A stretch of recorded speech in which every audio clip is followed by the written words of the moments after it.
Hey everyone, welcome back to my channel. Today we're going to be doing some more Christmas DIYs.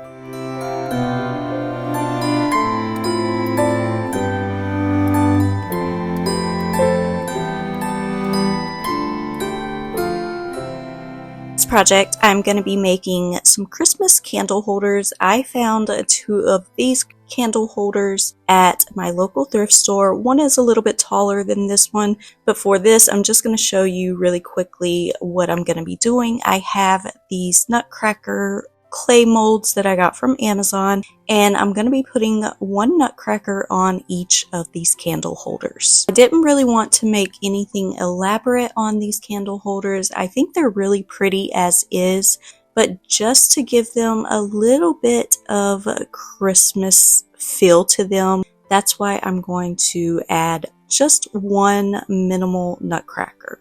So once I have my Nutcrackers made, you'll also notice I made a third one. That one I just turned into an ornament for my tree, but these other two are the ones that I'm going to be putting on these candle holders, and I used a little bit of some wood glue. That way I had a tiny bit of time to move these around if I needed to. Once I have these attached, then I will let these dry overnight. I do want my Nutcrackers to harden, that way I can paint them. And the next day, since I want these to be a brass color, all I had to do was paint my Nutcrackers with a little bit of black chalk paint, since the candle holders were already black. And I used a big fluffy soft brush and a little bit of my European gold rub and buff to go over these.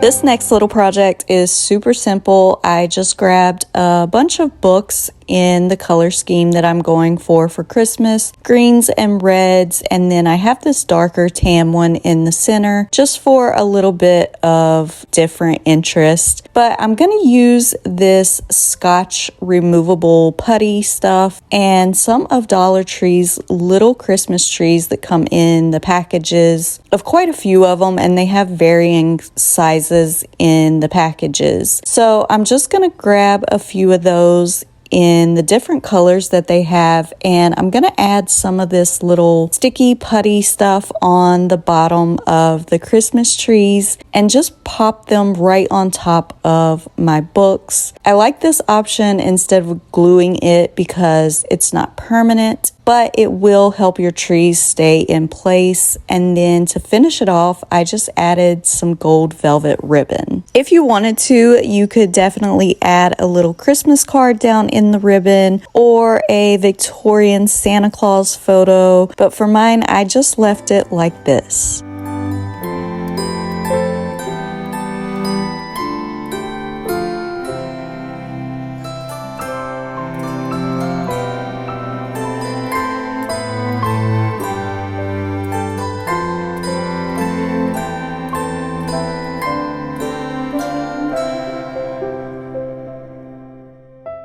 For this project, we're going to be making a air dry clay Christmas tree. I'm using this old candle holder that I had. I just removed the taper top of it. This is going to be the base for my Christmas tree. And then, like I said, we're going to do a air dry clay Christmas tree. So I'm pulling out some of my Sculpey air dry clay, and I'm just grabbing a big clump of it and going to roll this out into the shape of a tapered Christmas tree. And I'm just going to continue shaping this until I am happy with it. I did press down the top of it, so it is not really pointed. It's a little bit flattened because once I put it down onto the base that I am using for this, I'm going to push it all the way through. Before I place this on the base, I am going to go through here and smooth some of this out with a little bit of water on my finger. Any imperfections or cracks that I see, I'm just going to smooth those out. To make this look even more like a Christmas tree, I'm going to take a small pair of scissors and go in at an angle. Starting at the top, I'm going to do an angled cut all the way around, And then once I have this first layer done, I'm going to go in between all the other layers. You'll see that in just a minute. Before I move on, I am going to push those little pieces up with my finger. Then you'll just want to continue working your way down the Christmas tree, making these little cuts in lines going down the tree in between the previous ones that you already did. Now, once you get close to the bottom, it is going to be a little harder to hold this because you don't want to smush the tree parts that you've already done. So I slid mine down the base so that I could hold on to the base instead of the tree as I finished the bottom part. The candle cup that was on this candle holder was actually a screw-on cup, and I just happened to have some of these lamp finials that fit these perfectly. So I'm using that on the top of my tree, and I was able to just hold on to that while I finished it. So it was finished, then I set this aside and let it completely dry for about 2 days. And at this point you can leave it as is. You could paint the tips or just add a bow.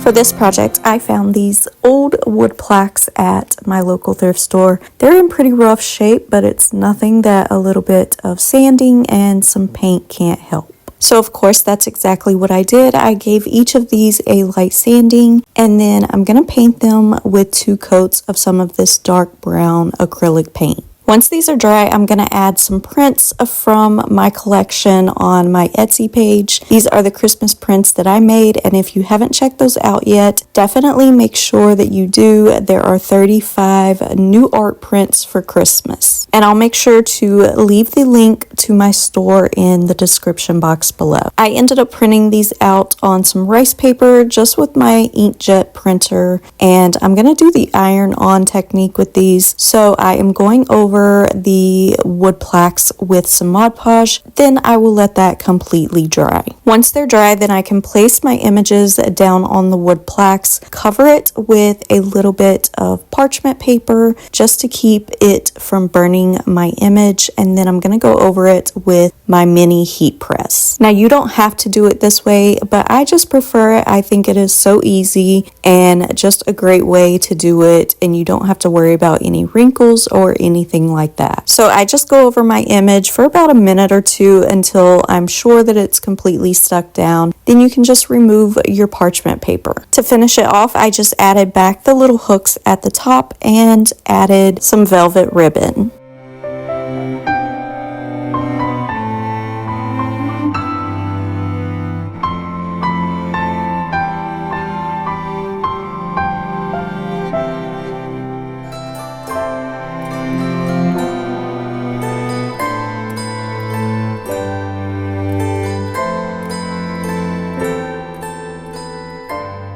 This is probably in the top 10 of my favorite things I've ever made, but I was able to pick this large Nutcracker up from the thrift store for $2, and as you can see, he's a little worn and he is missing his hair, his beard, and unfortunately he was also missing the toes of his boots. But all of this is fixable, and I just had to grab him because I'm sure you all know that I am obsessed with nutcrackers, and I had the perfect idea for him. But before I could do the idea, I did have to fix him. So I grabbed some air dry clay. Really simple fix is just replacing those toes on his boots. So after I finished making the toes of his boots, I glued those down with some gel super glue, and I am going to let those dry down before I paint them. And while those are drying, I will go ahead and just start making over this nutcracker. So the first thing I did was go in and give him 2 coats of white chalk paint. If I would have had primer, I would have used that, but since I didn't have any on hand, I decided to use the white chalk paint as a primer because I'm going to be using some metallic gold paint and it's quite thin, so it definitely helps to have a top layer of paint for that to go over. So this is what it looked like once I was finished with those coats of white paint, and as you can see, I did cut his hat off because we are going to be replacing that hat. And to remove his hat, I just used my miter box saw and it took maybe 2 minutes to cut through it. Of course, before I could get to the fun part, I did have to finish making over this Nutcracker. So after the white paint and cutting off his hat, I did go in with some black chalk paint to do his boots and the bottom part of the stand. And then here's where I'm going to grab some folk art, antique gold, and then some pure gold, and I just mixed it together to make the color for his jacket. So once that was done, then I had to go back in and do his face and his hands, and I'm using the color Warm Buff from Apple Barrel to do those. Now obviously I cut a whole bunch of making over this Nutcracker out of the video and sped it up, but it was a pretty tedious process, not gonna lie about that, and it did take quite a while to repaint this entire Nutcracker. So if you can find one that you already love to do this project on, that would be a great option as well. But also I do highly recommend this. It was a lot of fun to make him over. So here I am starting back on the details of the Nutcracker, and I know you really can't see it in the video, but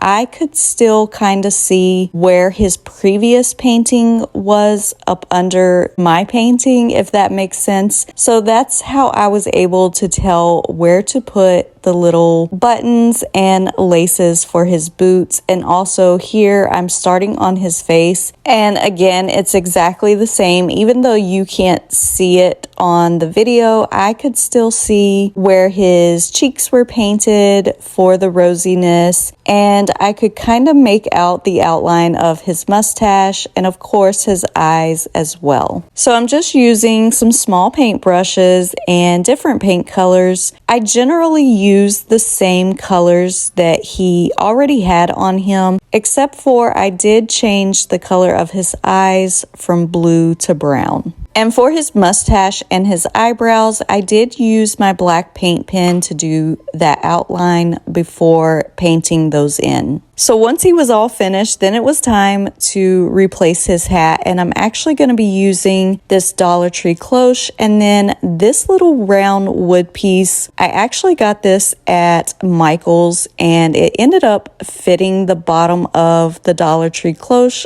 perfectly. So I'm just going to use some gel super glue and attach the bottom part of the cloche to the top of that wood piece. Then once the glue had set, I'm going to go in and give these 2 coats of black chalk paint.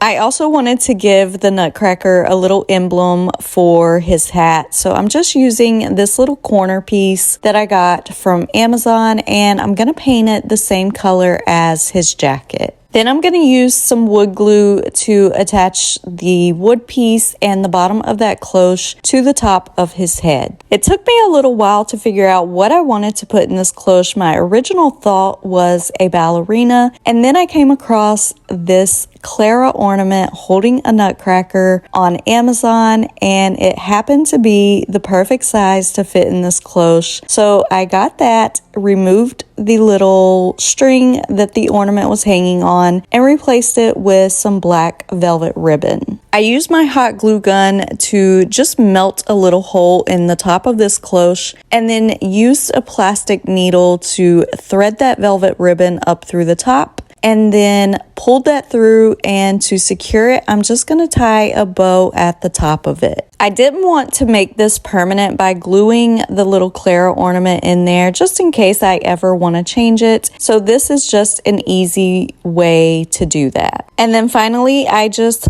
glued that little emblem to the bottom part of the hat.